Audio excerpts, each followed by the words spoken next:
Good evening. Aastha IAS के platform पर आप सभी का स्वागत है। हम लोग कर रहे हैं करंट अफेयर्स, और करंट अफेयर्स में आपको पता है कि हम लोगों ने स्टार्ट किया था दिसंबर 2020 से। ठीक है, हम लोगों ने स्टार्ट किया था दिसंबर 2020 से, और अब हम लोग कहां पे पहुंच गए हैं? हम लोग पहुंच गए हैं कहां तक? नवंबर 2021 तक पहुंच चुके हैं। ठीक है, तो यहां पे अगर हम लोग बात करें तो नवंबर 2021 में आइए हम लोग देखते हैं कि कौन कौन से ऐसे न्यूज है जो आप लोगों के लिए जरूरी है। हरियाणा बिहार ये भारत के कुछ उन राज्यों में से है जहां पे लोकल पब्लिक को, जो स्थानीय लोग हैं, उनको रिजर्वेशन दी गई है प्राइवेट जॉब्स में। ठीक है, अगर देखें तो यहाँ पे हरियाणा सरकार ने क्या किया है कि सभी प्राइवेट जॉब्स नहीं, वैसे जॉब्स जो 30,000 से कम सैलरी वाली हो, कहने का मतलब है कि हरियाणा की जो मोस्टली पीपल है, ज्यादातर जो आबादी है, वो इसमें कवर कर ली जाएगी। ऐसे लोग जो छोटे मोटे काम करते हैं और दूसरे राज्यों से आते हैं, तो आप समझ सकते हैं कि किन राज्यों को टारगेट करते हुए किया गया है। हरियाणा के गुड़गांव में, फरीदाबाद में बहुत सारे प्रवासी आकर के दूसरे राज्यों से काम करते हैं, मजदूरी या कोई छोटे मोटे जॉब करते हैं। तो जिससे उनको लगता है, हरियाणा सरकार को लगता है कि बाहर के लोगों के आने की वजह से वहां के लोकल लोगों के लिए अपॉर्चुनिटीज कम हुई है। बड़े लेवल पे इसलिए नहीं किया गया क्योंकि मल्टीनेशनल कंपनियां भाग जाएगी ऐसे में, जो बड़ी बड़ी कंपनियां हैं, तो उन्होंने छोटे लेवल पे ये किया है। और ये मेन बेसिकली जो किया गया है वो मनोहर सरकार की, मनोहर लाल खट्टर सरकार है, उनकी जो एक वो है, जो उनको सपोर्ट कर रहे एक पार्टी जो है, आपको पता होगा, तो उस पार्टी ने ये शर्त रखी थी कि मैं आपके सरकार का समर्थन इसी पे करूंगा क्योंकि हमारा जो रिजर्वेशन का एजेंडा है उसे लागू किया जाए। तो वहां पे हरियाणा भारत का वो राज्य बन गया है जहां पे लोकल, अगर देखें, सिटीजन्स या स्थानीय नागरिकों को की अगर हम लोग बात करें तो प्राइवेट सेक्टर में भी रिजर्वेशन की व्यवस्था की गई है। 75% आरक्षण दिया गया है। बिहार में भी है क्या जी? बिहार में प्राइवेट सेक्टर में रिजर्वेशन है, लेकिन वो स्थानीय लोगों के लिए नहीं है। वो किनके लिए है? रिजर्व कैटेगरी वालों के लिए है। ठीक है, निजी क्षेत्र में बिहार में आरक्षण है, लेकिन वो किनके लिए है? जो रिजर्वेशन कैटेगरी में ऑलरेडी आते हैं उनके लिए है। लोकल पब्लिक वाला कोई ऐसा इशू नहीं है वहां पे। ठीक है, बिहार में भी प्राइवेट सेक्टर में भी रिजर्वेशन है, वो एसटी एससी ओबीसी वालों के लिए रिजर्वेशन है। ठीक है, तो हरियाणा भारत का ऐसा राज्य बन गया जहां पे लोकल सिटीजन्स को 75% रिजर्वेशन दी गई है। 15 जनवरी 2022 से ये लागू हो रहा है। नोटिफिकेशन भी इसकी नवंबर में जारी कर दी गए है। ड्वेन ब्रेबो को सभी लोग जानते होंगे, कहां के खिलाड़ी है? वेस्ट इंडीज के ऑलराउंडर है, फास्ट बॉलिंग ऑलराउंडर है। और आपको पता है कि इंडिया में भी, आईपीएल में भी कौन सी टीम की तरफ से? कोलकाता नाइट राइडर्स, उसके बाद जाकर के अलग अलग फ्रेंचाइजी में इन्होंने खेला है, और पूरे वर्ल्ड में घूम करके T20 खेलते हैं। और फाइनली इन्होंने इंटरनेशनल क्रिकेट को, कहने का मतलब T20 ही बेसिकली अब खेल रहे थे ये, तो फाइनली इन्होंने T20 इंटरनेशनल कह लीजिए या ओवरऑल इंटरनेशनल क्रिकेट को इन्होंने अलविदा कह दिया। तो आपसे पूछेगा कि हाल ही में ड्वेन ब्रेबो ने क्रिकेट से संन्यास ले लिया, वो किस देश के खिलाड़ी थे? या आपसे, चूंकि ये चर्चा में है, संन्यास लिया है, तो आपसे ये पूछ सकता है कि ड्वेन ब्रेबो किस देश के खिलाड़ी है? तो कहां के है ये? वेस्ट इंडीज के। वेस्ट इंडीज एक कंट्री नहीं है, आपको पता होगा। वेस्ट इंडीज क्या है? हाँ, ग्रुप ऑफ आइलैंड है, जो क्या कहते हैं उसको, सेंटिलीज जो आइलैंड्स है, ग्रुप है, उसमें से जो कैरेबियन सी के आसपास का जो एरिया है, जिनको हम लोग कैरेबियन कंट्री भी कई बार कह देते हैं, तो उसके 4-5 जो ब्रिटिश कॉलोनीज थे वो अलग अलग कंट्री बने हैं। और उसमें से एक अभी बारबाडोस बना है, आपको पता होगा, अभी नवंबर में बारबाडोस भी बना है, आप लोगों को पता होगा। तो बारबाडोस भी जो है इसी वेस्ट इंडीज में शामिल है, आपको बता दो, वेस्ट इंडीज ग्रुप में शामिल है। हालांकि जमाइका वगैरह सबको पहले ही वो मिल गया था, पूरी तरह से वो हो गए थे, ब्रिटिश से मुक्त हो गए थे, लेकिन ये भी मुक्त हो गए थे बारबाडोस। बस ये था कि प्रतीक के रूप में उन्होंने महारानी को माना था, अब उन्होंने अपने आप को रिपब्लिक घोषित कर दिया। ठीक है, बिल्कुल। तो कहने का मतलब ये हुआ कि वो सारे के सारे ब्रिटिश आइलैंड्स ही थे, ब्रिटिशर्स ने कब्जा किए थे, इसीलिए वहां पे क्रिकेट इतना ज्यादा खेला जाता है। तो जमैका हो गया, उसके बाद बारबाडोस हो गए, और भी वहां पे छोटे छोटे और आइलैंड्स है, जैसे कि मेन लैंड में पार्ट है, एक है गुआइना करके है, ये सब मिला करके, हाँ हाँ, ट्रिनिडाड एंड टोबैगो। ठीक है, ये सब मिला करके जो है ये कैरेबियन आइलैंड्स है, और इनको मिला करके एक वेस्ट इंडीज के रूप में ये लोग क्रिकेट खेलते हैं। तो ड्वेन ब्रेबो ने फाइनली क्रिकेट से संन्यास ले लिया। वेस्ट इंडीज वर्ल्ड कप 2 बार T20 वर्ल्ड कप जीतने वाली टीम है, और दोनों बार ही ड्वेन ब्रेबो उस टीम के मेंबर रहे थे। ठीक है, अब देखिए चर्चा में आए वांग यापिंग, किस लिए चर्चा में रही? अब देखिए क्या हुआ कि चाइना एक प्लानिंग कर रहा है। आप लोगों ने आईएसएस का नाम सुना होगा, international space station. International space station जो है वो एक स्टेशन है जिसमें लगभग 6 के आसपास, मोस्टली ज्यादातर 6 साइंटिस्ट जो होते हैं जो उसमें क्या करते हैं, तो उस स्टेशन में स्टे करते हैं और वहां पे रिसर्च करते हैं। और वो जो स्टेशन है वो क्या करता है, तो जैसे मून हमारे अर्थ के अराउंड रिवॉल्व करता है, वैसे ही वो स्टेशन जो है वो हमारे अर्थ के अराउंड रिवॉल्व करता है 36 किलोमीटर हाइट से, 36,000 किलोमीटर की हाइट से। 36,000 किलोमीटर पे क्या है, जियो स्टेशनरी ऑर्बिट है हमारे अर्थ की। तो वहां से ऐसे करके जैसे चंद्रमा घूमती है पृथ्वी के चारों तरफ, वैसे ही वो घूमती रहती है और वो ऑब्जर्व करती रहती है चीजों को, और वहां पे रिसर्च होता है। और वो जो इंटरनेशनल स्पेस स्टेशन है, आपको बता दूं, वो सभी देशों ने मिलकर के बनाया हुआ है। उसमें रशिया की भी भागीदारी है। इंटरनेशनल नाम है उसका, आप सुन लीजिए, ये नासा का इंडिविजुअल प्रोजेक्ट नहीं है या यूएसए का नहीं है। इंटरनेशनल स्पेस स्टेशन सभी देशों ने मिलकर बनाया हुआ है। लेकिन चाइना एक कंट्री है जो अपना एक इंडिविजुअल स्पेस स्टेशन बनाने की तैयारी कर रहा है, और उम्मीद है कि 2023 तक वो बनकर के तैयार हो जाएगी। यानी चाइना का अपना क्या होगा, अपना स्पेस स्टेशन होगा। और दुनिया में पहला अगर देखें तो ऐसा कंट्री बनेगा जिसका अपना स्पेस स्टेशन होगा। तो उसी स्पेस स्टेशन के लिए जो मिशन भेजी गई है वहां पे, उस मिशन के दौरान ये क्या हुआ कि ये उस अपने एयरक्राफ्ट से बाहर आकर के, ठीक है, जो उनका जो व्हीकल्स है उससे बाहर आकर के इन्होंने कुछ देर तक क्या किया, स्पेस में, मतलब उसके साथ कनेक्ट थी, वो बाहर की चीजों को देख रही थी, मरम्मत वगैरह सबका काम देख रही थी। और इस तरह से इन्होंने क्या रिकॉर्ड बनाया, अंतरिक्ष में चलने वाली, यानी स्पेस में वॉकिंग करने वाली, वॉकिंग की तो कोई सरफेस वैसे है नहीं, लेकिन वॉकिंग ही माना गया उसे, तो वॉकिंग करने वाली दुनिया की पहली महिला बन गई जो स्पेस में वॉकिंग कर रही है।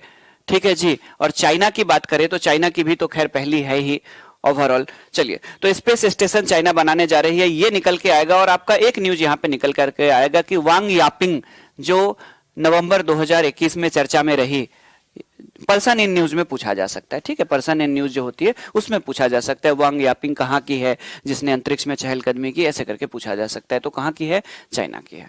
ठीक है, लग रहा है शकल से इतनी इंटेलिजेंट होगी। आगे चलो, आगे नेक्स्ट। नहीं, शकल से तो लग रहा है कि इंटेलिजेंट होगी, लेकिन शकल से ये नहीं लग रहा होगा कि ये चमगादड़ खाती होगी क्या। आगे, श्रीनगर। श्रीनगर चर्चा में रहा। यूनेस्को ने इसको क्रिएटिव सिटी का दर्जा दिया है, क्रिएटिव सिटी की लिस्ट में श्रीनगर को शामिल कर लिया गया है। ठीक है, श्रीनगर की जो वहां की कल्चर है उसको एक्सेप्ट किया है यूनेस्को ने, और कल्चरल हेरिटेज के रूप में इसको एक्सेप्ट करते हुए इसको एक क्रिएटिव सिटी की जो लिस्ट है वर्ल्ड में नेटवर्क है उस लिस्ट में शामिल की गई है। तो आपसे पूछ सकता है कि नवंबर 2011 में या ऐसे करके कि भारत के किस शहर को यूनेस्को ने क्रिएटिव सिटी की लिस्ट में शामिल किया है दुनिया के, तो वहां की जो वो है आर्ट है उसको ये मिली है, लोकप्रियता मिली है। वहां पे कश्मीरी जो शॉल वगैरह सब जो बनाया जाता है तो उसके लिए इसको क्रिएटिव सिटी के रूप में शामिल किया गया है। नेक्स्ट, कहां के शिक्षा मंत्री है ये, दिल्ली के शिक्षा क्षेत्र में बहुत अच्छा काम किया है उन्होंने, नो डाउट इसमें कि शिक्षा क्षेत्र में इतना बेहतर काम, किसी के पास इतनी बेहतर प्लानिंग नहीं थी। तो इन्होंने एक घोषणा की है और वो घोषणा ये की है श्रमिक मित्र योजना।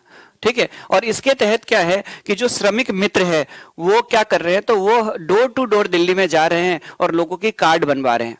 ठीक है, लोगों के कार्ड बनवाया जा रहा है, श्रमिकों का कार्ड बनाया जा रहा है, ताकि उसको फ्यूचर में किसी भी प्रकार का अगर कोई समस्या हो, ठीक है, तो उसके सरकार के पास डेटा हो ताकि सरकार उसे सहायता कर सके। ठीक है, तो आपसे पूछ सकता है कि श्रमिक मित्र योजना किस राज्य सरकार के द्वारा शुरू की गई है या किस सरकार के द्वारा, तो वो दिल्ली गवर्नमेंट के द्वारा शुरू की गई है श्रमिक मित्र योजना, जिसमें श्रमिक मित्र होंगे जो जा करके क्या करेंगे, तो जो अनऑर्गेनाइज सेक्टर के जो लेबरर्स होते हैं, जो मजदूर होते हैं, जिनको फॉर्म भरने नहीं आता है, चूंकि सब कुछ डिजिटल हो चुका है तो उनको फॉर्म भरने में सहायता करेंगे। सरकार की कोई अगर योजना आई है तो उसमें उनको मदद दिलवाने के लिए वो उनको टेक्निकल सपोर्ट करेंगे, ये सारा काम करेंगे। तो जैसे बिहार सरकार का शिक्षा मित्र है वैसे ही वो तो खैर शिक्षा देने का काम करते हैं, और यहाँ पे मजदूरों को क्या किया गया है, यहाँ पे मजदूरों की सहायता के लिए बनाया गया। ठीक उसी तरह जैसे पंचायती राज में न्याय मित्र होता है बिहार में, आपको पता होगा, जो एलएलबी किए हुए जो युवा होते हैं उनको कॉन्ट्रैक्ट पे रखा जाता है न्याय मित्र के रूप में, और वो उनको लीगल तरीके से कुछ ना कुछ सपोर्ट करते हैं।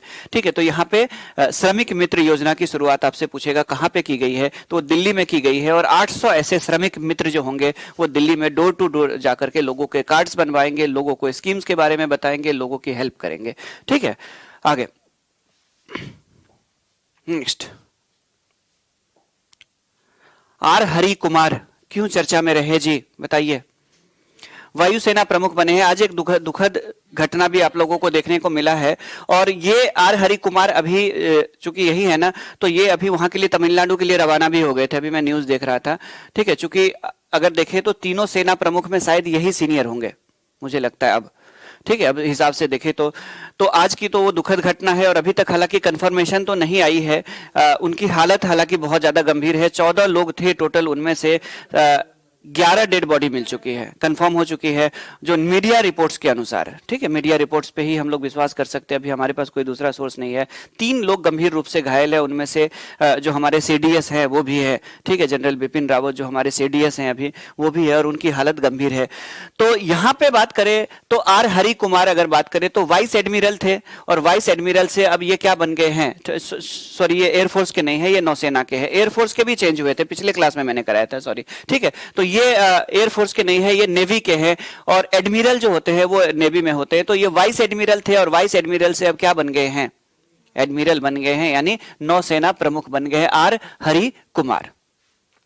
आगे नेक्स्ट, वर्ल्ड साइंस डे कितने तारीख को मनाया जाता है?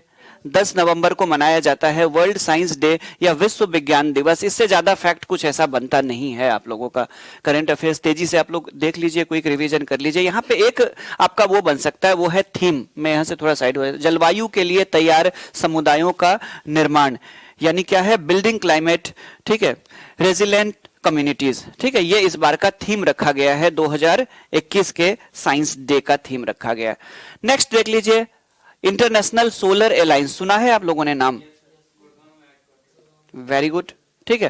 तो वर्ल्ड में अगर हम लोग देखें तो वर्ल्ड में कुछ ऐसे देश है जो between tropic of cancer and tropic of Capricorn के बीच में, जैसे ये हो गया हमारा इक्वेटर, ये हो गया ट्रॉपिक ऑफ कैंसर, और ये हो गया ट्रॉपिक ऑफ कैप्रिकॉर्न। पूरे साल भर सन कहां पे होते हैं? यहीं पे होते हैं। ये ट्रॉपिकल एरिया होता है। तो जो ट्रॉपिकल एरिया होता है जहां पे गर्मी पड़ती है, उष्णकटिबंधीय क्षेत्र, वहां पे सूरज की जो सन की जो लाइट होती है उसकी ड्यूरेशन भी ज्यादा होती है, और उस समर सीजन जो होता है वो भी लंबा होता है। तो समर सीजन लंबा होना और डे के ड्यूरेशन का ज्यादा होने से क्या होता है कि सन लाइट इफेक्टिव होती है, एनर्जेटिक होती है, और उस एनर्जी का, सोलर एनर्जी को हम लोग क्या करते हैं, सोलर फोटोवोल्टिक सेल से उसको हम लोग वो करते हैं, चार्ज करते हैं सेल को सन की एनर्जी से, और उसके बाद जाकर के स्ट्रीट लाइट के रूप में घरों में यूज करते हैं। आप लोग के भी घरों में होगा, किसी ना किसी के घर में स्ट्रीट लाइट के रूप में तो कई जगह यूज किया जा रहा है। और फ्यूचर में सोलर एनर्जी की सबसे ज्यादा संभावना है। 2 ऐसे हमारे जो ये है, कौन से 2 रिन्यूएबल एनर्जी कह लीजिए, कौन कौन से हैं? एक तो हो गया विंड एनर्जी, और दूसरा सोलर एनर्जी, जो क्या है, पूरी तरह से क्लीन एनर्जी है। और सबसे बड़ी बात है कि पवन देवता, सूर्य देवता, दोनों में से कोई बिल भी नहीं भेजते हैं, क्या जी? एक फायदा ये भी है। तो सोलर अलायंस इसीलिए किया गया, कहीं ना कहीं ये मोदी जी के दिमाग की उपज थी, ठीक है। जो आलोचना करते हैं, आलोचना अलग चीज है अपनी जगह, लेकिन ये कहीं ना कहीं उनके दिमाग की उपज थी, और पूरी दुनिया को इस मुद्दे पे इन्होंने इकट्ठा किया। सोलर अलायंस का मतलब ये होता है, इसका फायदा ये हुआ, देखिए बेनिफिट, कि इंडिविजुअल वो सारे देश जो सोलर एनर्जी के सेक्टर में रिसर्च कर रहे थे, सब अपना इंडिविजुअल कर रहे थे। कोई कुछ गैजेट्स बना रहे थे, कोई उसकी ज्यादा लास्टिंग वाली बैटरी बना रहे थे, कोई सोलर एनर्जी से रिलेटेड लाइट्स बना रहे थे, कुछ ना कुछ कर रहे थे। सबके अपने अपने एक्सपीरियंस है। तो जब ये अलायंस बन गया तो इससे क्या होगा कि एक्सपीरियंस और टेक्नोलॉजी शेयर कर पाएंगे सब लोग, और जब शेयर कर पाएंगे सब लोग तो आपने देखा होगा कि कितनी तेजी से ई व्हीकल्स के प्राइसेस कम हुए। पहले आप देखे होंगे कि शुरू में बहुत ज्यादा प्राइस था, फिर कम हुआ और ज्यादा इफेक्टिव हुआ, और इतना इफेक्टिव हुआ कि अब सोलर एनर्जी से क्या कहते हैं उसको, ये सॉरी इलेक्ट्रिक एनर्जी, इलेक्ट्रिसिटी से चलने वाले कार भी आ चुकी है। तो आगे इसी तरह से आपस में कोऑपरेट करके ये सोलर अलायंस इसलिए बनाया गया है क्योंकि सोलर एनर्जी में रिसर्च जो हो रही है वो एक दूसरे को फायदा हो सके। इंडिया की लीडरशिप में शुरुआत की गई थी, फ्रांस में मोदी जी ने घोषणा की थी, और फाइनली इंडिया में ही उसका हेडक्वार्टर बनाया गया इंटरनेशनल सोलर अलायंस का। कहां पे है जी? गुड़गांव, दिल्ली में बनाई गई है। तो सोलर अलायंस की बात करें तो इस सोलर अलायंस में कौन सा देश शामिल हो गया? एक और देश, यूएसए भी शामिल हो गया। और नंबर ऑफ मेंबर कितने हो गए? 101, 101। 100 मेंबर हो चुके थे अभी तक, जो ट्रॉपिकल, क्योंकि यूएसए का जो सदर्न पार्ट है वो ट्रॉपिकल जोन में आती है, ठीक है। ट्रॉपिकल एरिया में यूएसए का सदर्न वाला पार्ट आता है, नॉर्दर्न पार्ट नहीं आती है यूएसए के, ठीक है। मैक्सिको से जो अटैच वाला जो एरिया है वो एरिया आता है। नॉर्दर्न पार्ट में तो बहुत ज्यादा क्या होती है, सर्दियां पड़ती है वहां पे। तो आपसे पूछ सकता है इंटरनेशनल सोलर अलायंस का सबसे नया मेंबर कौन सा है? तो वो यूएसए है। और टोटल कितने मेंबर हो गए? 101 मेंबर हो गए। पेरिस में जो सम्मेलन हुई थी, कोप जो हुआ था, उसमें यह किया गया था, पेरिस समिट के दौरान इसकी घोषणा की गई थी और उसके बाद जाकर के इस अलायंस को बनाया गया था, जिसका हेडक्वार्टर इंडिया में है, गुड़गांव में। चलिए नेक्स्ट। इस बार यूएसए को भी ग्लासगो में थोड़ा बहुत क्या हुआ है, लतारा गया है, समझाया गया है कि ऐसे नहीं चलेगा, ठीक है, सारा कार्बन इमिशन आप ही कीजिए, आप ही पोल्यूशन बढ़ाइए, ठीक है, और सारी जिम्मेदारी आप डाल दीजिए डेवलपिंग कंट्री पे, तो ऐसे तो नहीं होगा, ठीक है। तो इसीलिए सभी देशों को इस बार बोला गया था कि आप अपने अपने लिए बताइए कि आपका टारगेट क्या है, ठीक है। नेट जीरो कार्बन जो इमिशन है उसका, नेट जीरो का मतलब ये नहीं होता है कि कार्बन इमिशन बंद हो जाती है, होता क्या है, मतलब हाँ बिल्कुल, आपका जो फॉरेस्ट एरिया होता है उसमें कार्बन को एब्जॉर्ब करने की कैपेसिटी होती है, तो जितना स्क्वायर किलोमीटर का एरिया होता है उस हिसाब से उतने टन कार्बन का वो को एब्जॉर्ब करता है वो। तो आपके पास अगर फॉरेस्ट एरिया ज्यादा है तो आप ज्यादा से ज्यादा CO2 को क्या कर पाएंगे, या कार्बन को आप एब्जॉर्ब कर पाएंगे आपकी फॉरेस्ट, ठीक है। तो आपके पास अगर फॉरेस्ट कम है और कार्बन एमिशन ज्यादा कर रहे हैं तो आप क्या है, सरप्लस वाली स्थिति में, कार्बन प्लस वाली स्थिति में है, और आपको क्या करना है, नेट जीरो पे लाना है। तो नेट जीरो का मतलब यह हुआ कि आप या तो अपना फॉरेस्ट एरिया बढ़ाइए ताकि आपके जितने कार्बन इमिशन होंगे वो जो ग्लोबल वार्मिंग की कंडीशन होगी तो उससे रोकने में सहायता मिलेगी, तो आप अपने कार्बन के उत्सर्जन को कम कीजिए, या टेक्नोलॉजी के, या फिर फॉरेस्ट एरिया बढ़ाइए। तो फॉरेस्ट एरिया हर देश के लिए पॉसिबल नहीं है कि आपने जहां सड़क बना लिया, सड़क खोद के दोबारा पेड़ लगा देंगे, पॉसिबल नहीं है। आपके प्लेग्राउंड है, आपकी कॉलोनीज है, शहरों को आप खाली पड़े जमीन पे ही तो फॉरेस्ट लगा सकते हैं, और सारे जमीन पे नहीं लगा सकते क्योंकि जो जमीन है उसका अदर पर्पज से भी आपको यूज करना है, आपको नई नई लैंड भी चाहिए। तो ऐसी सिचुएशन में आप क्या कर सकते हैं, तो आप टेक्नोलॉजी की तरफ जा सकते हैं, नई नई टेक्नोलॉजी को आप इंट्रोड्यूस कर सकते हैं और उसमें आपस में गठबंधन किया जाएगा, एक दूसरे को इससे सहायता मिल पाएगी। ऐसा नहीं है कि, तो ये एक अलायंस इसीलिए बनाया गया था। खैर, यहां पे बात करें तो राष्ट्रीय शिक्षा दिवस, हमारे भारत के आजादी के बाद अगर आप देखेंगे तो भारत के पहले शिक्षा मंत्री रहे थे, क्या नाम था इनका, मौलाना अब्दुल कलाम आजाद, ठीक है। अबुल कलाम थे या अब्दुल कलाम थे, अबुल कलाम थे ना, मौलाना अबुल कलाम आजाद, ठीक है। तो मौलाना अबुल कलाम आजाद जो थे वो स्वतंत्र भारत के पहले शिक्षा मंत्री रहे थे। भारत के अगर देखें तो स्वतंत्रता सेनानी थे, कांग्रेस के सक्रिय सदस्य रहे थे, और आजादी के बाद उन नेताओं में से थे जो आजादी के दौरान जिन्होंने जिन्ना के एजेंडा को मानने से इनकार कर दिया था, ठीक है। तो ये एक बहुत बड़ी बात है, भारत को उन्होंने चुना था, तो ये एक बहुत बड़ी बात है। और और बात करें तो इनका योगदान भी है, भारत के पहले शिक्षा मंत्री है, और इसीलिए इनकी याद में 11 नवंबर को जो इनका जन्म दिवस है उसको हम लोग किस रूप में मनाते हैं, नेशनल एजुकेशन डे या राष्ट्रीय शिक्षा दिवस के रूप में मनाया जाता है, ठीक है। आगे पहले शिक्षा मंत्री भी रहे थे, और बाकी अगर हम लोग देखें तो और भी इनका बहुत सारा कंट्रीब्यूशन रहा था। दुनिया के 10 सबसे प्रमुख या सबसे प्रदूषित देश, most polluted cities in, city लिखना यहाँ पे मैं भूल गया था, ठीक है। दुनिया के 10 सबसे प्रदूषित शहर, सिटी होगा, ठीक है, सिटी की बात हो रही है यहाँ पे, सिटी शायद टाइपिंग नहीं हो पाई है। चलिए, तो AQI के अकॉर्डिंग होगा, AQI कहने का मतलब एयर क्वालिटी इंडेक्स, ठीक है। एयर क्वालिटी इंडेक्स में देखा जाता है कि जो एयर की में है उसमें जो पार्टिकल्स होते हैं, पॉल्यूशन वाले जो पार्टिकल्स होते हैं और अदर चीजें होती है, वो कितना % है, किस रेशियो में है, उसके अकॉर्डिंग एयर क्वालिटी इंडेक्स बनती है, जो आप लोगों को पता है। अभी दिल्ली की क्या है जी, चिंताजनक है या खतरनाक है, चिंताजनक से भी ज्यादा है, खतरनाक लेवल पे पहुंच चुका है, और उसके कारण पूरी दिल्ली में क्या चल रही है अभी, ऑफलाइन क्लासेस। सबसे पहले प्रभावित कौन होता है, कौन सा क्षेत्र, कुछ भी होता है तो शिक्षा क्षेत्र ही प्रभावित होता है। खैर, तो एयर क्वालिटी इंडेक्स के मामले में अगर हम लोग देखें तो AQI जो इंडेक्स जो जारी की गई है, स्विट्जरलैंड स्थित जो एक समूह है, एक ग्रुप है, AQI ग्रुप जो है, उसके द्वारा जो जारी की गई है, उसके अकॉर्डिंग देख लीजिए भारत की क्या स्थिति बन रही है।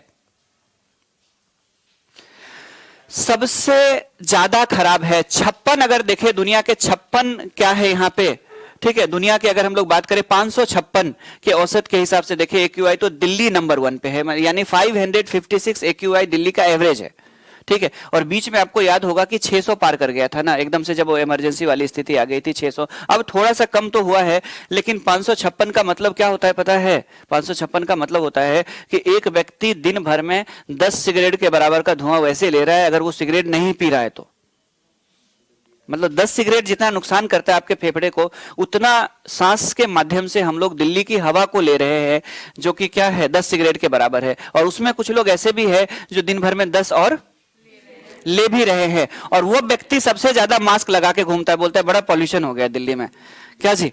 तो ये स्थिति है, और दिल्ली दुनिया में टॉप पे है। देख लीजिए दुनिया के सबसे, देखिए यहां पे है कैपिटल्स की बात हो रही है, यानी कि कैपिटल सिटी की बात हो रही है, देशों की राजधानी की बात हो रही है, ऐसे शहर जो किसी ना किसी देश की राजधानी है। तो दुनिया का सबसे ज्यादा प्रदूषित राजधानी कौन बन गया है?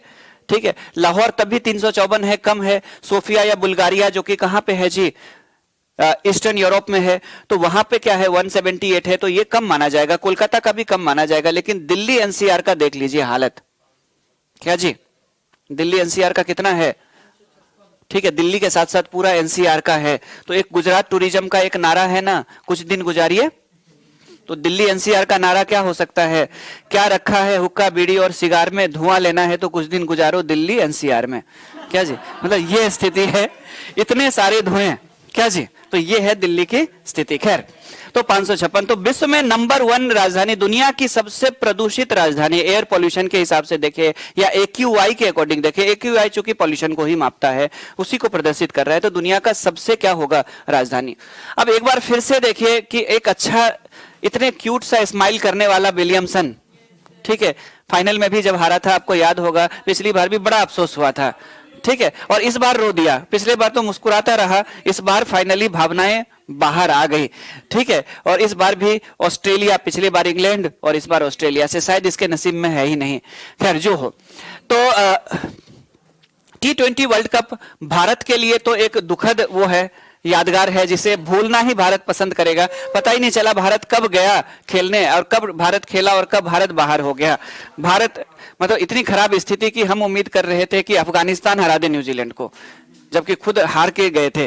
खैर जो हो, तो भारत तो बाहर हो गया था। यहां पे बात करें तो 14 नवंबर को फाइनल खेला गया मुकाबला, और 14 नवंबर को जब फाइनल खेला गया तो ऑस्ट्रेलिया ने अपने चीर प्रतिद्वंदी, जैसे भारत का पड़ोसी पाकिस्तान है जिसके साथ सबसे ज्यादा भारत की रहती है प्रतियोगिता, वैसे ही ऑस्ट्रेलिया न्यूजीलैंड के बीच में टक्कर रहती है, ठीक है। इंग्लैंड ऑस्ट्रेलिया में भी होती है, लेकिन पड़ोसी देश न्यूजीलैंड है उसके साथ भी होती है। तो न्यूजीलैंड को फाइनल में हरा करके वर्ल्ड कप ऑस्ट्रेलिया ने जीता है, और ऑस्ट्रेलिया ऐसा करने वाला पहली बार ऑस्ट्रेलिया ने T20 वर्ल्ड कप जीते हैं। आप लोगों को पता होगा कि T20 वर्ल्ड कप ऑस्ट्रेलिया में 2007 से शुरुआत हुई थी, और आज तक ऑस्ट्रेलिया ने नहीं जीता था। पहला वर्ल्ड कप 2007 में भारत ने पाकिस्तान को हरा के जीता था, 2009 में पाकिस्तान जीता था, तीसरा जो है वो इंग्लैंड ने जीता था, चौथा वेस्ट इंडीज ने, पांचवा श्रीलंका, छठा वेस्ट इंडीज, और इस बार ऑस्ट्रेलिया ने जीता है। तो टोटल कितने वर्ल्ड कप हो चुके हैं अभी तक? 7 हो चुके हैं, जिसमें सबसे ज्यादा किसने जीते हैं? वेस्ट इंडीज ने। बाकी कंट्री सब एक एक बार करके जीता है। कुछ ऐसे भी देश है जिसने अभी तक नहीं जीता है, और उस दुर्भाग्यशाली देश का नाम न्यूजीलैंड है, क्या जी।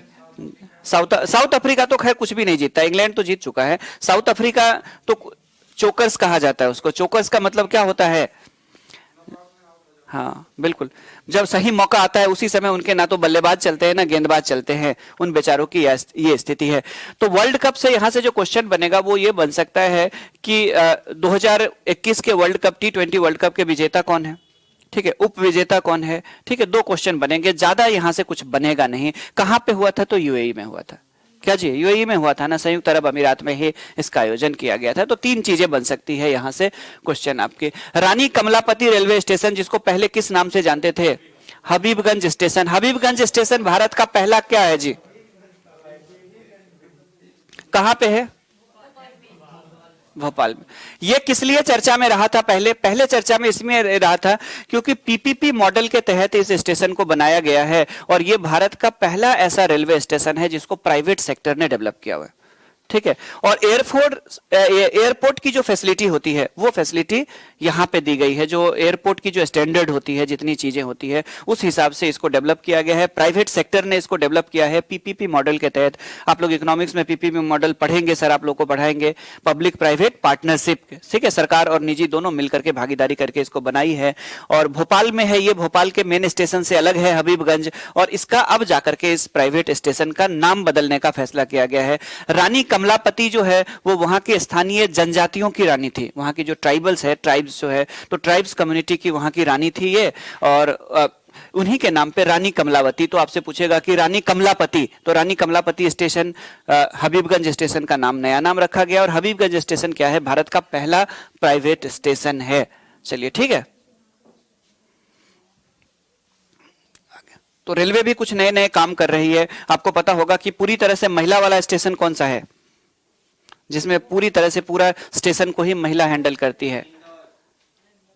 मुंबई में है एक स्टेशन आगे, जो पूरी तरह से महिला द्वारा ही संचालित की जाती है। आगे नेक्स्ट, एकदम नाम स्किप कर रहा है, मैंने पढ़ाया हुआ है ज्योग्राफी वाले बैच में, स्किप कर रहा है, उसका नाम दिमाग में नहीं आ रहा है।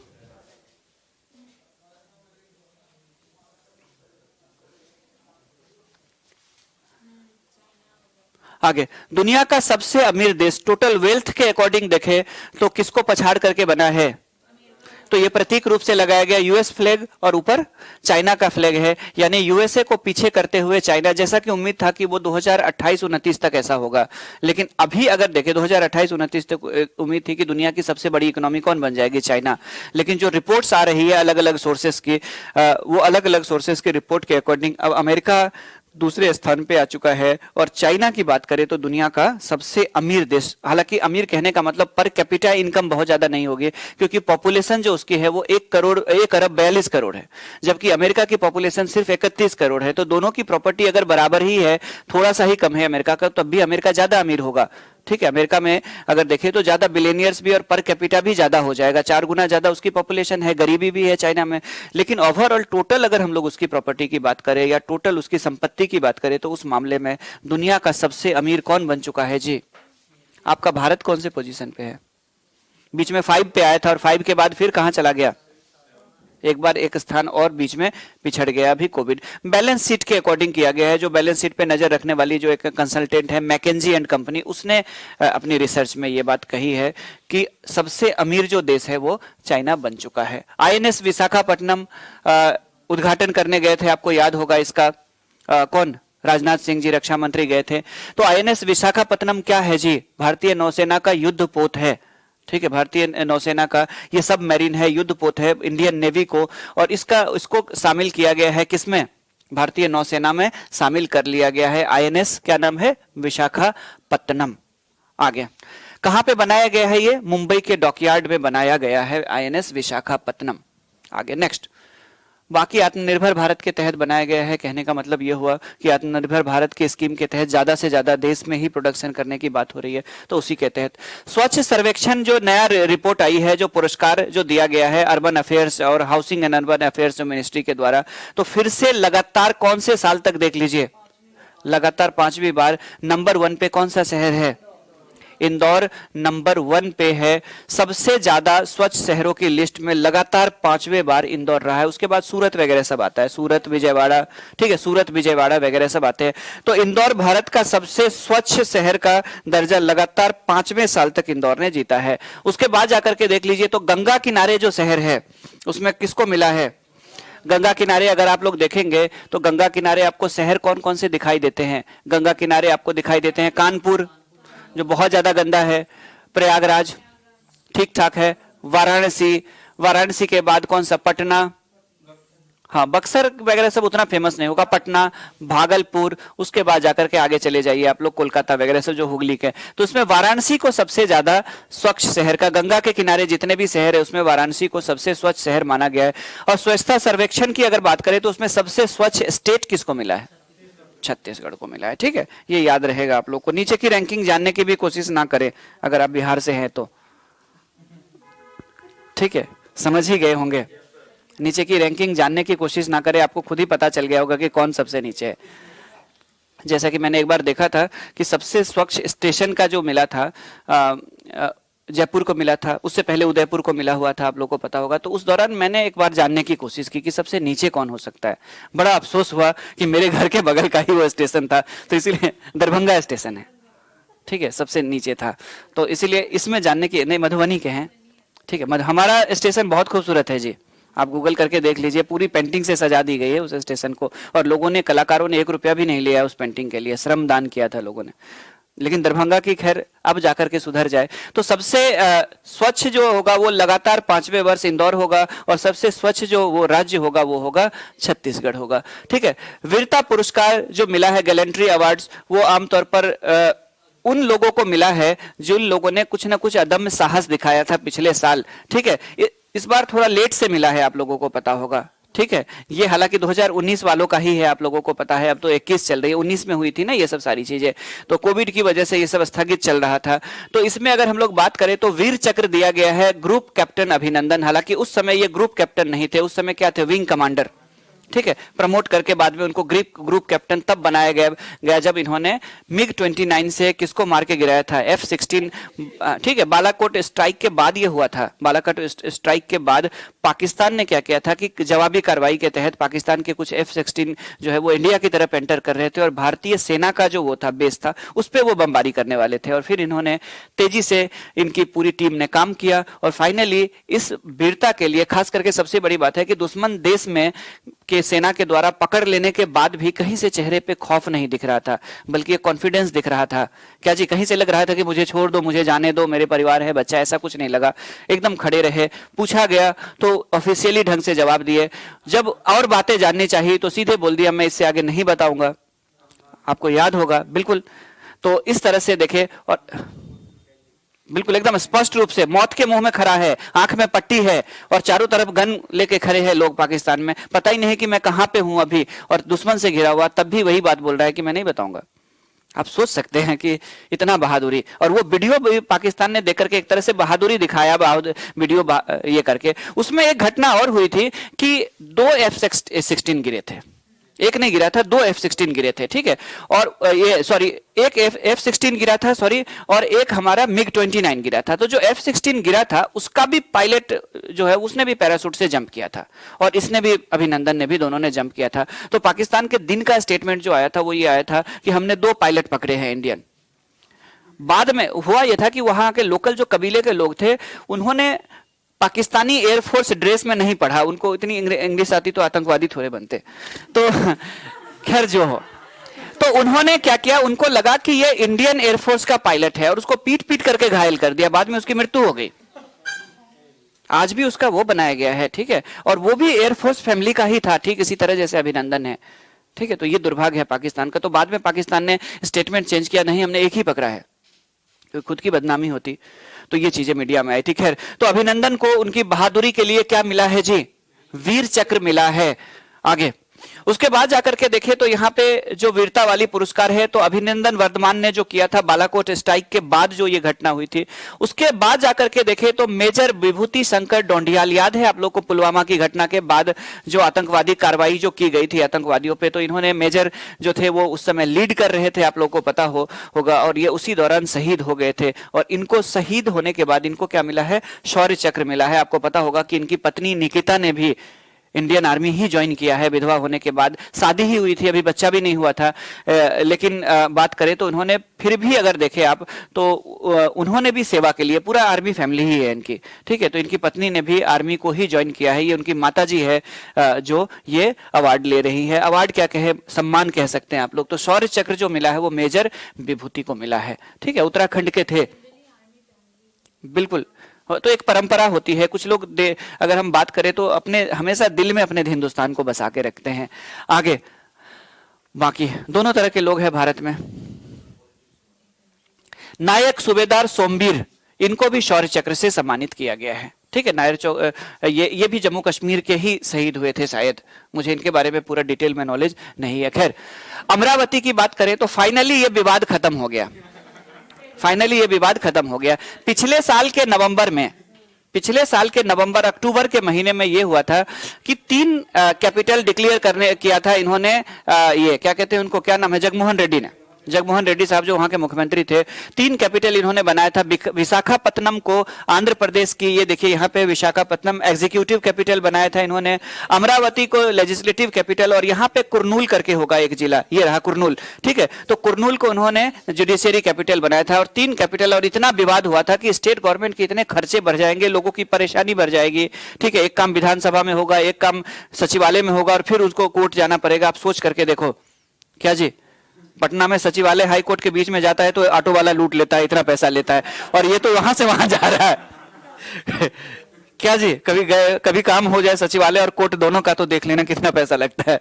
और तो ये वाली, तो फाइनली इस विवाद को विराम दे दिया गया है नवंबर के महीने में, और उन्होंने घोषणा कर दी है कि नहीं, अमरावती ही अब कैपिटल होगी, यानी पूरी तरह से अब जो अमरावती ही होगी वो आंध्र प्रदेश की नई राजधानी होगी। उस विवाद पे रोक लग गई है। हालांकि बिल्डिंग वगैरह सब इसमें बनने शुरू हो गए थे, पहले ही 10 साल का टाइम था। अब 10 साल में से कितने, 6 साल 7 साल पूरे होने वाले हैं, अब तो 3 साल और रह गया है ना, 7 साल लगभग हो गए हैं। तो अब जाकर के क्या है, फाइनली डिसीजन लिया गया कि अमरावती को ही राजधानी बनाया जाएगा। अमरावती प्राचीन काल में भी राजधानी थी, सातवाहनों की कैपिटल हुआ करती थी अमरावती। एंशिएंट हिस्ट्री में अभी सर पढ़ा ही रहे होंगे आप लोगों को, सातवाहन पढ़ा था आप लोगों ने।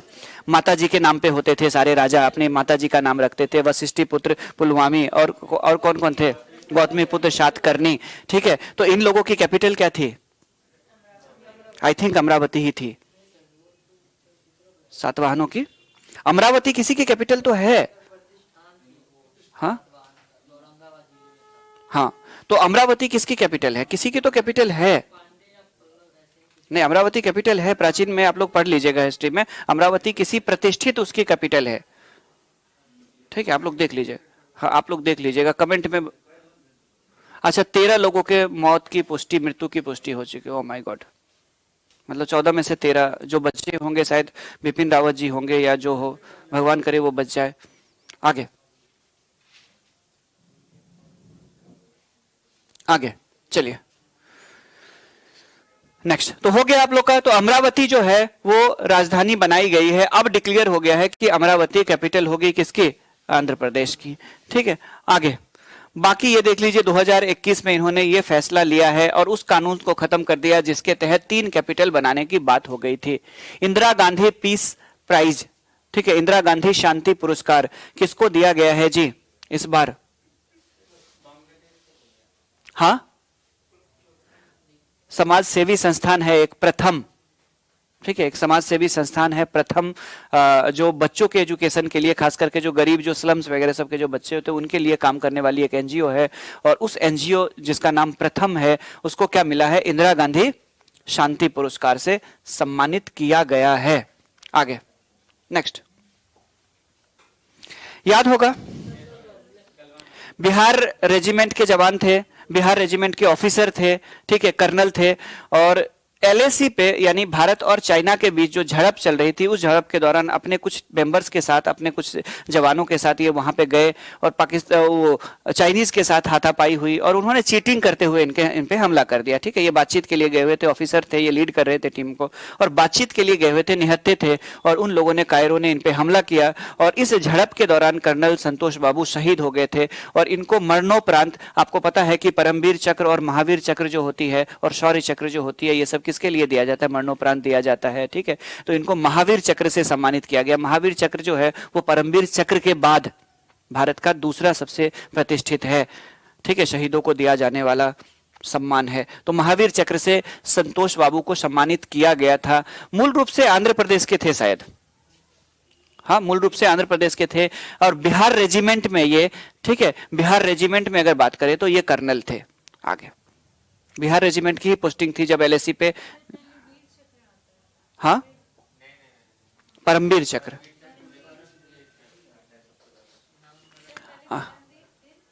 फिर जाकर के महावीर चक्र होता है। आगे नेक्स्ट, कर्नल संतोष बाबू हो गया। अब नेक्स्ट आगे, दूसरा सबसे बड़ा सैन्य सम्मान है, देख लीजिए यहाँ पे। ठीक है, महावीर चक्र दूसरा सबसे बड़ा सम्मान है। नेक्स्ट, अडानी साहब क्यों चर्चा में रहे? एशिया के, ठीक है, तो बीच में अभी हुआ यह था कि पिछले क्लास में आप लोगों ने देखा था कि 100 अरब डॉलर को पार किया था मुकेश अंबानी। तो शेयर बाजार में क्या होता है कि जो ज्यादातर बड़ी बड़ी जो कंपनियां होते हैं और उनके जो मालिक वगैरह सब होते हैं, जो उनके शेयर होल्डर्स होते हैं, तो उनकी संपत्ति अगर घटती भी है तो करोड़ों में घटती है, और बढ़ती भी है तो करोड़ों में बढ़ती है। गरीब आदमी का उससे ज्यादा लेना देना नहीं होता है, गरीब आदमी का शेयर बाजार पे पैसा नहीं होता है, तो उनका घटता बढ़ता नहीं है। ठीक है, गरीब जब बहुत तेजी से ना तो अमीर होते हैं ना बहुत तेजी से गरीब होते हैं। हालांकि इनकी अगर थोड़ा सा शेयर बाजार डाउन होता है तो कई कई अरब के घाटे हो जाते हैं इनको। जैसा कि आपको याद होगा कि जो यूरोपियन लीग चल रहा था उसमें यूरोप के एक फुटबॉलर थे, क्या नाम है उनका? हाँ हाँ, क्रिस्टियानो रोनाल्डो। ठीक है, उन्होंने हाँ वो कोक था, तो कोक की बोतल को साइड कर दिया और 30,000 करोड़ का नुकसान हो गया था। खैर, तो अडानी की बात करें तो अडानी ने किनको छोड़ दिया पीछे? मुकेश अंबानी को पीछे छोड़ते हुए अडानी एशिया के सबसे अमीर व्यक्ति बन गए हैं। ठीक है जी, एशिया के सबसे अमीर व्यक्ति बन गए हैं गौतम अडानी। आगे, ठीक, हाँ, क्रिस्टियानो रोनाल्डो फुटबॉलर है, पुर्तगाल का है ना। आगे, ओ माय गॉड, आप समझ सकते हो, तो ये वाली बात है। और बिहार के, हम लोग बिहार के लोग हैं, तो कोरोना आए थे तो सारे लोग गांव भी जा रहे थे, तो मुखिया जी ने इंतजाम किया था स्कूल सब पे, क्या जबरदस्त वाली इंतजाम किए थे। आगे, नेक्स्ट, नोएडा, मतलब शहर वालों इतने सेल्फिश होते हैं कि वो कंस्ट्रक्शन काम में, सब काम में यूज करते हैं इनका, मजदूरों का, और जब संकट आता है तो उनको भगा देते हैं। ठीक है, तो ये वाली स्थिति है। खैर, नोएडा में ये उद्घाटन जिस दिन हो रहा था उसी दिन संजोग से मैं वहां से गुजर रहा था। ठीक है, ये अभी नवंबर की घटना है। ठीक है, तो जो ग्रेटर नोएडा है, उसी ग्रेटर नोएडा में पड़ता है ये जेवर, उस जगह का नाम है। ठीक है, उसके नाम पे जेवर, हालांकि इसको नोएडा इंटरनेशनल एयरपोर्ट नाम दिया गया है, बाद में जो नाम चेंज कर दे। ठीक है, अभी जब उद्घाटन होगी तो नाम हो सकता है अगर उनकी सरकार होगी तो। हाँ हाँ, तो नोएडा इंटरनेशनल एयरपोर्ट की अगर हम लोग बात करें तो गौतम बुद्ध नगर, देखिए क्या है कि जो नोएडा और ग्रेटर नोएडा है वो दिल्ली से सटे हुए एक यूपी का एक डिस्ट्रिक्ट का ही एक सिटी है, प्लान्ड सिटी है, जिसका नाम है गौतम बुद्ध नगर। ठीक है, दो जिले हैं, एक गाजियाबाद और एक गौतम बुद्ध नगर, जो दिल्ली के साथ सीमा बनाती है। और उसी गौतम बुद्ध नगर में नोएडा को डेवलप किया गया था इंडस्ट्रियल एरिया के रूप में, न्यू ओखला ऐसे करके नाम रखा था, इंडस्ट्रियल डेवलपमेंट अथॉरिटी करके रखे गए थे। और उसके बाद जाकर के वो डेवलप हुआ, तो फिर बाद में ग्रेटर नोएडा, और ग्रेटर नोएडा से लेकर के आगरा के बीच में कौन सी एक्सप्रेसवे? यमुना एक्सप्रेसवे बना है। उसी एक्सप्रेसवे के ही किनारे जस्ट बगल में ये बन रहा है। और ये जो बन रहा है, जिसको नोएडा इंटरनेशनल एयरपोर्ट कहा जा रहा है, कुछ लोगों के द्वारा जेवर एयरपोर्ट कहा जा रहा है, इसका औपचारिक रूप से इसके जमीन का शिलान्यास हुआ है। ठीक है, एक तरह से शिलान्यास, फाउंडेशन स्टोन डाली गई है। और उसमें उपस्थित हुए थे कौन कौन जी? मौर्य साहब भी थे, पहले मोदी जी से शुरू करते ना चलिए, तो मोदी जी थे, योगी जी उत्तर प्रदेश के मुख्य, नागरिक उड्डयन मंत्री मास्क में भी दिख रहे हैं।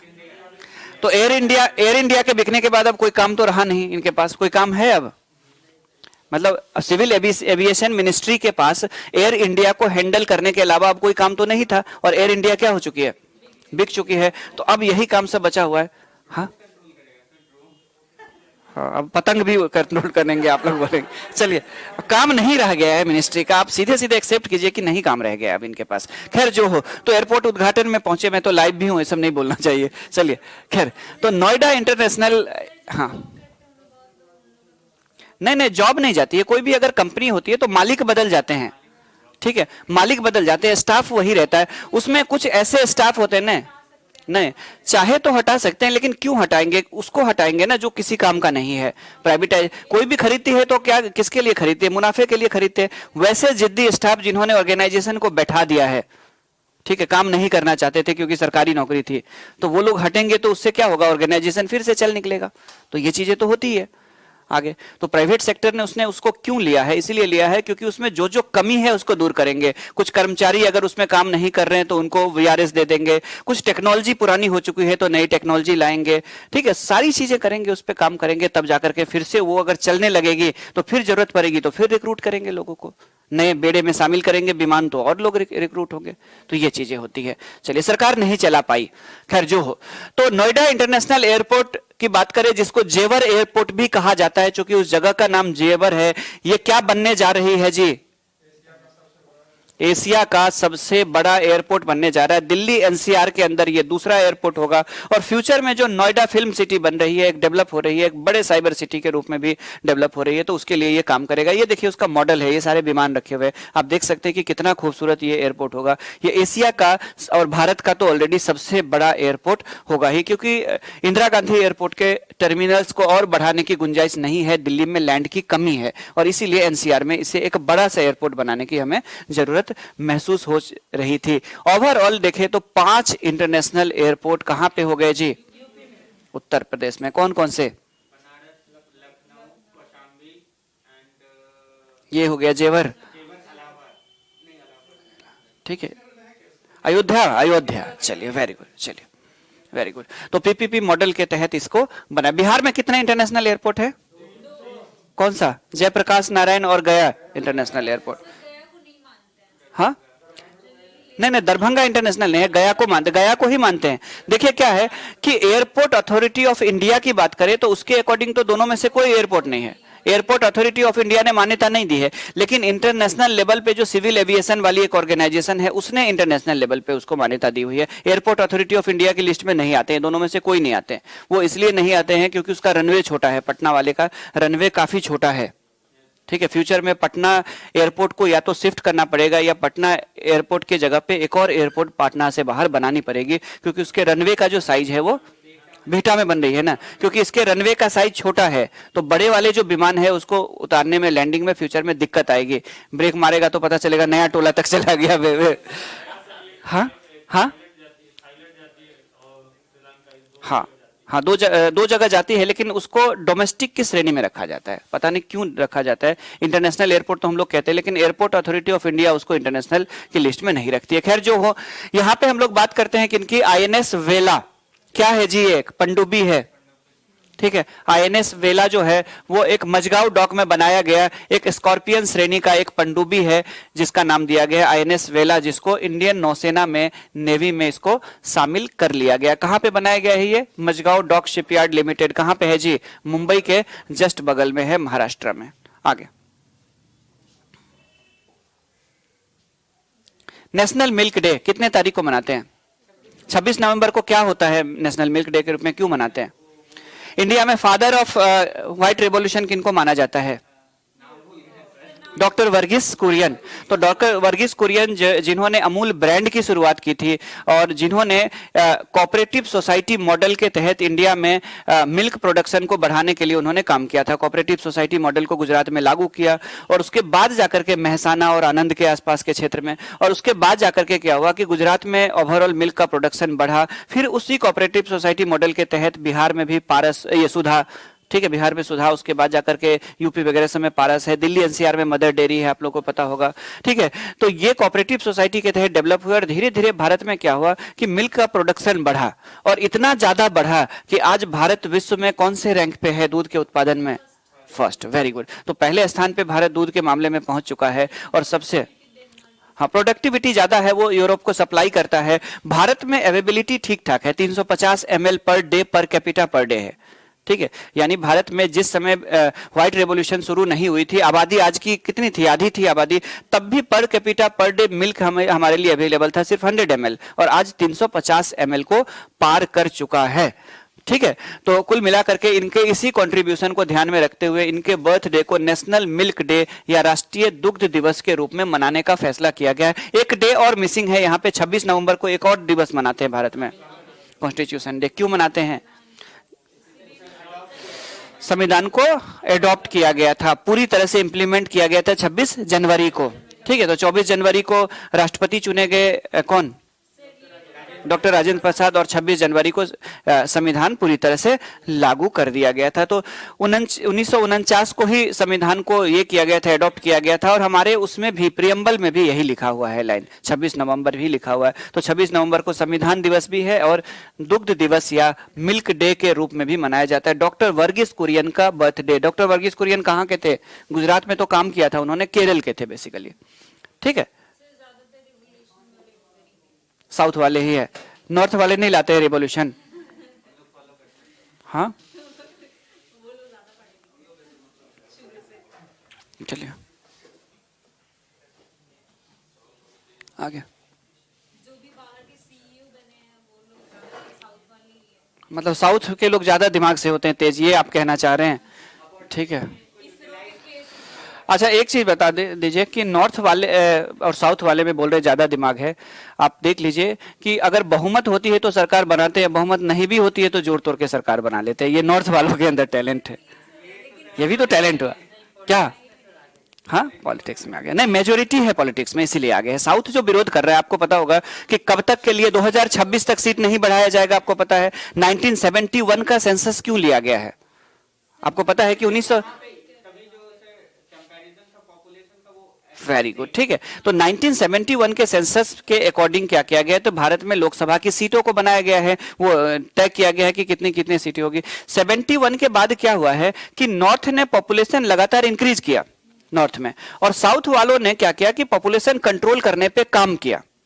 तो पॉपुलेशन को ही रिप्रेजेंट करते हैं एमपी, मेंबर ऑफ पार्लियामेंट्स। तो अगर सीट बढ़ाने की बात आएगी तो नॉर्थ के सीट बढ़ जाएंगे, क्योंकि पॉपुलेशन नॉर्थ का बहुत ज्यादा बढ़ गया है। और ये एक तरह से क्या हुआ कि जनसंख्या वृद्धि पे रोक लगाने वाले राज्यों को दंडित करना हुआ, उनकी रिप्रेजेंटेशन और कम हो जाएगी परसेंटेज के हिसाब से देखें तो सीटें, और इनकी क्या हो जाएगी, बढ़ जाएगी। तो ऐसी स्थिति उनकी उतनी ही रहेगी और इनकी बढ़ जाएगी नॉर्थ वाले को, तो जो जनसंख्या कंट्रोल नहीं कर रहे।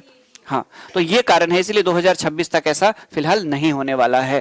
खैर जो हो, भारत का शून्य उत्सर्जन, ये आप लोग के टेस्ट में पूछा गया था। आप लोग बताइए कि कब का बयान आया है। भूपेंद्र यादव जी, इन्होंने केंद्रीय पर्यावरण मंत्री है, इन्होंने जो मोदी जी ने जो ग्लासगो में बताया था उसके अकॉर्डिंग इन्होंने ऑफिशियल बयान दिया है कि भारत कब तक जीरो कार्बन का लक्ष्य रखा हुआ है, शुद्ध शून्य उत्सर्जन का, नेट जीरो का, 2070। आप लोग के टेस्ट में था ना ये क्वेश्चन। अच्छा, 67वीं वाले का जो पीटी का टेस्ट था उसमें दिया हुआ था, हालांकि एक भी ऑप्शन उसमें सही नहीं था, आंसर ई था उसका। 2072 दे दिया था ना ऑप्शन में, जबकि 70 होना चाहिए था, तो ई आंसर था उसका। टेस्ट में पूछा गया है ये, फर्स्ट टेस्ट में पूछा गया है ये, ठीक है। तो 2070 भारत का है, यूरोपियन यूनियन और अमेरिका का 2050 है। 2050 तक वो, हाँ पराग अग्रवाल, हाँ आईआईटी मुंबई का तो पढ़ा है, इतना तक मुझे पता है, उससे ज्यादा मैंने रिसर्च नहीं किया अभी कि है कहाँ। हाँ, लेकिन महाराष्ट्र से नहीं है वो, ठीक है, महाराष्ट्र से नहीं, बिहार के नहीं है, नहीं तो बिहार के होते तो बिहार वाले कब का शेयर कर चुके होते इस चीज को, बिहार के तो नहीं है। चलिए खैर, मतलब एक बिहार के अगर कोई किसी रिजल्ट में आ जाते हैं तो सारे बिहारी बस उसी पे खुश हो जाते हैं। हाँ, अपना स्तर पे कुछ नहीं करना है, या वो आईएएस अधिकारी कभी गांव लौट के आएगा या अपने गांव के लिए कुछ करेगा, ये चीजें तो करते ही नहीं है बिहार में, कोई अधिकारी नहीं करते हैं, ठीक है। तो बस खुश होने वाली बस यही बात हो जाती है कि वो बिहार के हैं, उसके बाद वो, हाँ हाँ, तो खैर तो टॉपर तो है, लेकिन काम करे तब ना, बिहार के लिए भी तो कुछ करे, या मार्गदर्शन ही कर दें स्टूडेंट्स को सही ढंग से आगे, ठीक है। अब मान के चलिए टॉप होने के बाद आप क्या करेंगे, तो आप स्ट्रेटेजी शेयर ही नहीं करेंगे, बोलेंगे मैंने कोई किताब नहीं पढ़ा था, मैंने किसी कोचिंग में एडमिशन नहीं लिया, कभी मैंने आंसर नहीं लिखे, उसी दिन जाके लिख लिया। तो ये मिसगाइड करना हुआ ना, ये टॉपर का थोड़े काम हुआ, वो मिसगाइड करते हैं, वो बाद में सोचते हैं कि मुझे क्या बताना है, पास करने के बाद स्ट्रेटेजी शेयर नहीं करते, ओरिजिनल स्ट्रेटेजी कोई शेयर नहीं करते, ठीक। कम ही लोग ऐसे होते हैं जो शेयर करते हैं। हम लोग शिक्षक है तो हम लोग जान जाते हैं इस चीज को कि कौन झूठ बोल रहा है आकर के।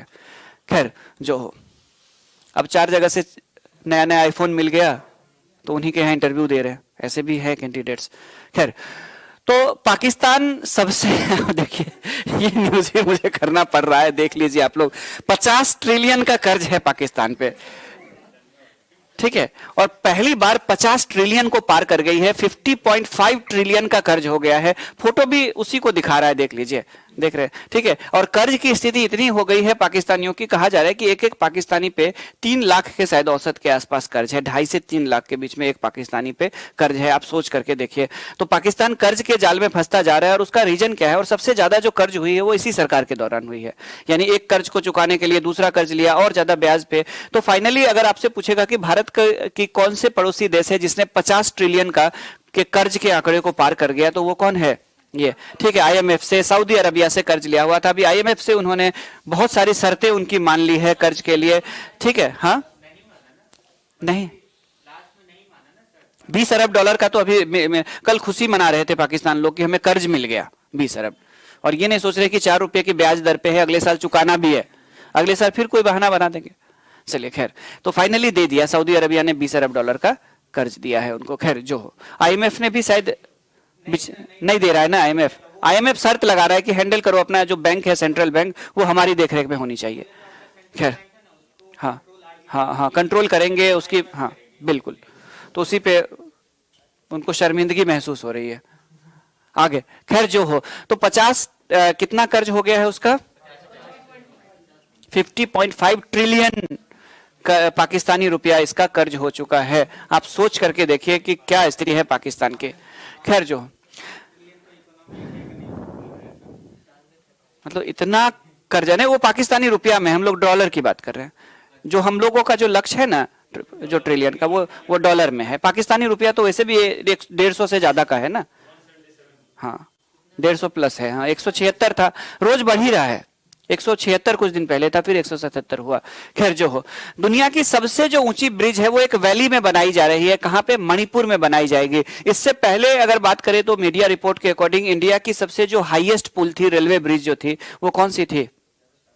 हाईएस्ट जो ब्रिज वो चेनाब रिवर पे बन रही थी। ठीक है, लेकिन हाँ हाँ बिल्कुल, हाँ